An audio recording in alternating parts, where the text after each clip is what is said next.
बिहारी मदन गोपाल गुरु गंगेश्वर दीन दयाल। लोग कहते हैं जी भगवान हमें मिलता नहीं और भगवान हमारे हृदय मंदिर में डेरा डालता है। पर सच पूछिए, हम तो भगवान को अपने हृदय में आने के लिए जगह स्थान ही नहीं दे रहे। आप कहेंगे क्यों? एक संत आ गए, बड़ी सुंदर कथा करने लगे। जनता का बड़ा प्रेम हो गया। जनता ने कहा महाराज हम तो आपको आने नहीं देंगे, आपने कौन से आगे जाके लड़कियों की शादी करनी है या कोई दुकान का धंधा है। भगवान का भजन करना है, जनता के कल्याण के लिए कुछ सदुपदेश करना। तो संत कहने लगे भाई साधु रमता भला पानी बहता भला। जल वही स्वच्छ रहता है जो प्रवाह इसका बेहतर है। सरोवर का जल गंदा हो जाता है, क्यों एक जगह ठहर जाए। रहेंगे तो। और एक दिन संतों के दरबार में राजा और राजा की प्रजा के विशिष्ट व्यक्तियों ने प्रश्न किया था कि महाराज हमारे मन में शांति क्यों नहीं आती? माला फेरते हैं, सत्संग करते हैं, कथा सुनते हैं, योग साधना भी करते हैं, पर भगवान हृदय में प्रवेश करता है। तो महात्मा कहते अच्छा भी किसी दूसरे समय इसका जवाब देंगे। तो वो जनता का प्रश्न इमानत में था, अभी उसकी मिसल आई नहीं थी टेबल पर, मेज पर। इन लोगों ने ये कह दिया। संतों ने कहा भाई ऐसी बात है, हम तो नहीं रहेंगे। कहते अच्छा महाराज आप ना रहें, अगर सरोवर बन जाता तो हम साथ ही रहते। एक सत्संग का स्थान बन जाए, आप भले चले जाएं। आपकी कृपा से कोई आपके ही स्वरूप दूसरे महापुरुष आए। संतों ने कहा भाई मकान बनेगा एक शर्त पर, इंजीनियरों को आर्किटेक्टों को हस्तक्षेप का अधिकार ना होगा, जैसा हम कहें वैसा हम स्थान बनाना होगा।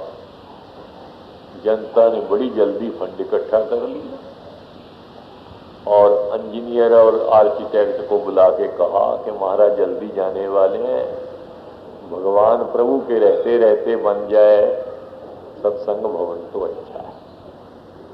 खैर आजकल क्या है, वर्षों के काम महीनों में, महीनों के काम दिनों में, दिनों के काम घंटों में। अधिक मजदूर लगा दिए और दिन रात काम होने लगा। 15-20 दिन में ही सत्संग भवन तैयार। अब इंजीनियर आर्किटेक्टों ने संत को कहा महाराज देख तो आए आप, कोई कमी हो तो पूरी कर दी जाए। संत गए। जब संत गए तो कहते अच्छा भी ऐसा करो, इस मकान में खंबे लगा दो, पत्थर ऐसे सघने खंबे लगाओ कि चींटी न घुस। आर्किटेक्टों ने कहा भगवान लाखों रुपया लगाया है, पानी में मिल जाएगा। जनता के पैसे को बर्बाद करने से क्या फायदा? उन्होंने कहा देखो भाई हमने पहले कहा था हमारे काम में किसी को हस्तक्षेप न करना होगा, जैसा हम कहते हैं वैसा कर। विवश थे बेचारे, मजबूर थे। सारे हाल को जिसमें 10-5 हजार आदमी को बैठने का था खंबे लगाए। मनुष्य तो प्रवेश कर ही क्या सकता है, चींटी भी नहीं प्रविष्ट हो सकती।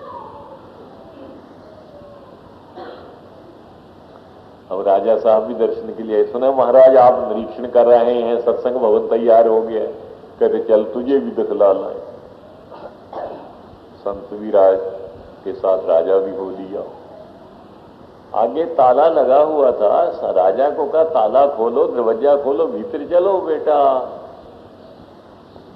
जब दरवाजा खोला, राजा आगे प्रवेश करने लगे, वहां तो खंबे लगे हुए। राजा बड़ा क्रुद्ध होने लगा कि नालायक इंजीनियरों ने, और देख देख करने वाले मंत्री को भी धिक्कार है, उसने ध्यान नहीं दिया। ये खंबे लगाने की जरूरत क्या थी? संतों ने कहा तुमको क्या लेना, पर तुम इसमें प्रवेश करो। उसने जो कुछ किया मेरे कहने से किया, उस किसी का दोष नहीं। राजा कहता महाराज प्रवेश कैसे करूं, खंबे लगे हुए। कहते बस यही तो बात है, मन रूपी जो मंदिर है, यहां बांके बिहारी ने आकर विराजमान हो, उसमें काम करो। लोग वो अहंकार के खंबे लगा रखे हैं, भगवान मन में आए कैसे? जब अपना मन प्रभु को सौंप दोगे, भगवान को सौंपते ही आपके मन के काम क्रोध आदि खंबे तत्क्षण निकल जाएंगे। मन हो जाएगा पवित्र। उस पवित्र मन में फिर बांके बिहारी को विराजमान होने में किसी प्रकार का बाधा या किसी प्रकार की अड़चन न होगी। ये ही गीता के पहले अध्याय का संक्षेप में रहस्य और तत्व।